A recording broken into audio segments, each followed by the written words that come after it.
Je voulais vraiment commencer plus par une étude biblique sur les portes, parce que c'est un culte. Et pour moi, il faut essayer de respecter le fait que c'est un culte, même si c'est un séminaire, mais ce sera vraiment sur les portes. Donc ce sera une bonne introduction. Et ensuite, cet après-midi, je vais plus parler, ce soir, je vais parler des portes personnelles, de la fonction des portes, comment reconnaître.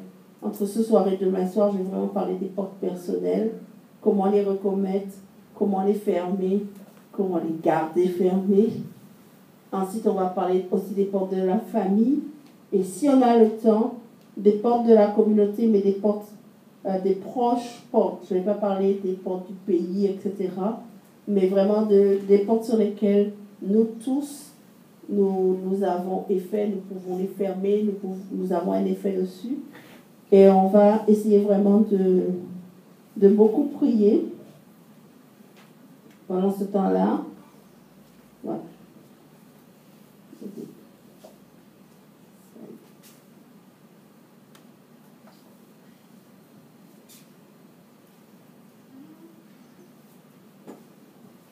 Donc, en fait, à quoi ça sert les portes et pourquoi est-ce qu'on a des portes? Vous savez, en anglais, c'est plus facile parce qu'on a deux mots. On a gate et on a door. Donc, en français, je vais essayer de le traduire. En fait, on a des portes qui font la frontière entre l'intérieur et l'extérieur. Et on a les portes intérieures. D'accord? Ça ne sert à rien de vouloir garder la porte intérieure si un voleur peut rentrer chez vous n'importe comment. Donc il faut d'abord garder les portes qui font la frontière entre l'intérieur et l'extérieur et ensuite pouvoir... Donc ça, c'est l'une des fonctions de la porte. Mais une porte, c'est aussi un endroit vraiment privilégié dans la Bible où il peut se passer des choses aussi bien mal que bien. À une porte, les portes dans la Bible sont associées à des autels. Et un autel, c'est érigé en faveur d'une déité. On connaît les autels de Dieu, mais il y a aussi des autels pour les démons. Et un autel, quand il est érigé en faveur de Dieu à une porte, il va attirer vraiment la bénédiction sur la vie de la personne ou sur la ville, ou etc. Si c'est un autel qui a été fait pour le diable, bon, laisse-nous dire des mots réels, à ce moment-là, ça va lui donner droit d'entrée, soit dans la ville, soit dans la famille, soit dans notre vie. Et c'est pour ça que c'est si important pour nous de pouvoir reconnaître quelles sont les portes et comment les discerner. Et plus le sacrifice sur l'autel est important, et plus grande va être la puissance de cet autel. Alors, je vais donner un exemple positif premièrement. En 2 Rois 3, vous pourrez le lire dans votre Bible, on voit que Salomon fait un sacrifice à l'Éternel. Normalement, un holocauste était un bœuf.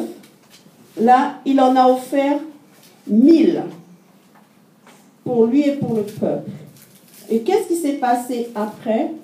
Suite à ce sacrifice, donc il a bâti un autel, il a fait le sacrifice, le Seigneur est venu le visiter le soir. Et le Seigneur lui a dit, demande-moi ce que tu veux. Donc lui, il n'avait pas fait ça pour avoir quelque chose de la part de Dieu. Il avait fait, oui, pour avoir quelque chose qui était plus pour avoir la bénédiction sur le peuple. Ce n'était pas pour lui personnellement qu'il avait fait ce sacrifice, c'était vraiment pour son peuple. Mais le Seigneur lui a dit, demande-moi ce que tu veux et je te le donnerai.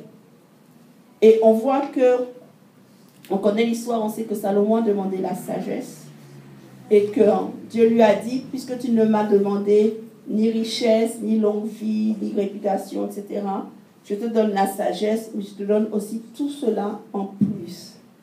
Mais ce qui est important de voir, c'est qu'il n'a pu obtenir tout cela que parce qu'avant, il avait fait un sacrifice. Et que ce sacrifice a ouvert la porte de la bénédiction, non seulement sur Salomon, mais sur tout le peuple d'Israël. Et c'est pour ça qu'en Romains 12, il est dit, bien-aimés, offrez vos corps en sacrifice vivant. Parce que plus ce que l'on offre a d'importance, plus grande sera la bénédiction qui sera attirée vers nous. L'ennemi sait ça tellement bien qu'il sait que si il y a un sacrifice de sang fait sur un autel, la puissance de cet autel sera plus grande. Mais c'est aussi que si c'est un sacrifice de sang humain qui est fait sur cet autel, alors vraiment, il aura une puissance sur cet autel. Donc, on voit que une porte, c'est vraiment important. C'est un lieu qui est important. Dans la Bible, on voit que les jugements étaient rendus à la porte de la ville. On connaît le cas de Lot à Sodome. Lot était comparé à un notable et il siégeait où? Il siégeait aux portes de la ville. On voit aussi dans Proverbe 31 que le mari de la femme, voilà, je cherchais le mot en français, le mari de la femme vertueuse, il est reconnu aux portes de la ville. Ça se fait plus tellement ici, mais par exemple, si vous allez en Afrique, on va vous accueillir. Si vous allez dans les villages, on vous accueille à la porte. Et si vous voyez que quelqu'un vient vous accueillir à la porte du village, c'est qu'on considère que vous êtes important. Donc, Dieu veut vraiment qu'on comprenne que l'importance que nous avons. Parce que les portes sont des lieux de pouvoir et ce sont des lieux de contrôle. Et tout va dépendre de qui va nous contrôler. Parce que de toute manière, on est contrôlé. Soit on est contrôlé par l'Esprit de Dieu, soit on est contrôlé par le malin. La neutralité au niveau spirituel, ça n'existe pas.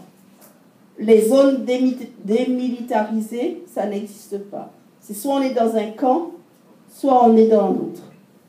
Il n'y a pas de Suisse spirituelle, de pays qui sont neutres, ça n'existe pas. Donc on doit pouvoir choisir son camp. Comment l'importance d'une porte aussi. On le voit en Genèse 28, et on va lire Genèse 28, verset... Est-ce que tu peux lire, ma soeur? Genèse 28, verset 12 à 17. Bien, pasteur, est-ce que tu peux lire pour moi? Genèse 28. C'est combien? Verset 12 à 17.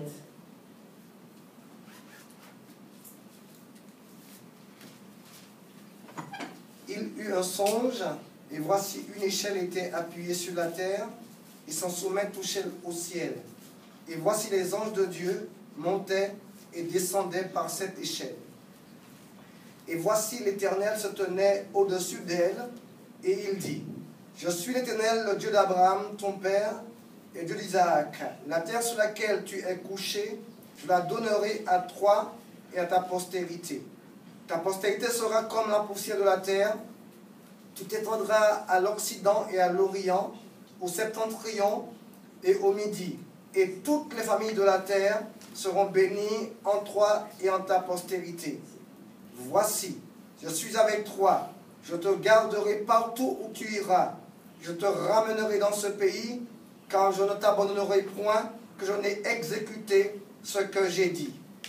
Jacob s'éveilla de son sommeil et il dit, certainement, l'Éternel est en ce lieu, et moi, je ne le savais pas.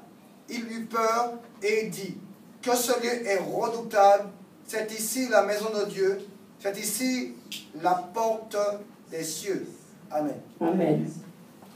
Donc on voit vraiment, on connaît toute cette histoire de l'échelle, mais pourquoi Jacob a pu avoir ce songe? Qu'est-ce qui a amené Dieu à dire, ce lieu est un lieu saint?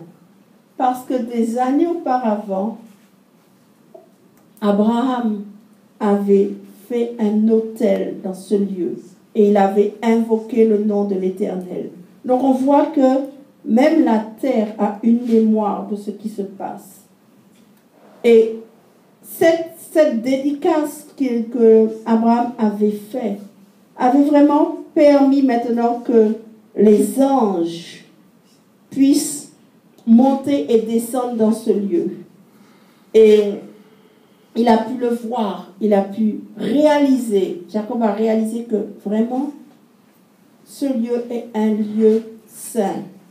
Et on voit que Dieu lui-même, en plus c'est un lieu tellement saint que à travers ce lieu, Dieu a renouvelé la promesse qu'il avait faite à Abraham. N'est-ce pas qu'Abraham avait dit que je te donnerai cette terre? Il lui avait aussi dit qu'il serait avec lui et que sa prospérité, il avait dit à Abraham, ta prospérité sera aussi nombreuse que les étoiles du ciel. Et là, il dit, ta prospérité sera aussi nombreuse que les grains de sable. Donc, on voit un renouvellement de l'alliance qui est faite. Pourquoi? Parce que ce lieu était une porte ouverte. C'était un lieu de communication entre le ciel et la terre. Donc on voit que les portes, ce n'est pas toujours des choses négatives. Ce n'est pas toujours, voici, il y a une porte et quelque chose de négatif va se passer. Il est bon d'avoir des portes dans nos vies, car ce sont des portes qui sont dédiées à l'Éternel. Mais on doit pouvoir reconnaître les portes négatives dans nos vies, de manière à ce qu'on puisse les fermer. D'accord? Et comment est-ce qu'on va pouvoir savoir que dans nos vies, il y a des portes sataniques? L'une des premières choses, on doit examiner nos rêves. On doit essayer de comprendre nos rêves. Beaucoup de gens rêvent, ils rêvent toutes sortes de choses et ils se disent, oh, ce n'est qu'un rêve. Le rêve est très souvent le symbole d'une réalité spirituelle. Et si dans vos rêves, vous rêvez souvent que vous avez des taureaux, des serpents, etc. qui vous poursuivent, vous êtes tout le temps poursuivi.